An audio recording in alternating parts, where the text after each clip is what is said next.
Bonjour madame. Vous allez bien? Pour dévoiler son nouveau plan d'action, Emmanuel Macron a choisi les Mureaux, une banlieue dite sensible de la région parisienne. Dans le viseur du chef de l'État, l'islamisme radical. Ce à quoi nous devons nous attaquer, c'est le séparatisme islamiste.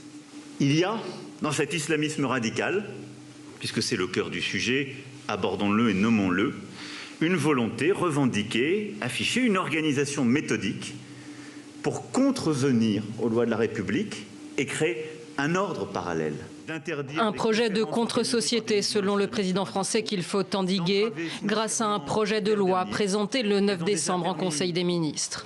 Extension de l'obligation de neutralité des salariés des entreprises privées travaillant pour le service public, charte de laïcité obligatoire pour les associations et motif de leur dissolution étendue, encadrement renforcé des écoles privées confessionnelles, scolarisation obligatoire dès l'âge de 3 ans et instruction à domicile strictement limitée figureront notamment dans le texte, comme la formation des imams labellisés et le contrôle strict des financements des lieux de culte. L'objectif, construire un islam des Lumières. Ce n'est pas le travail de l'État de structurer l'islam.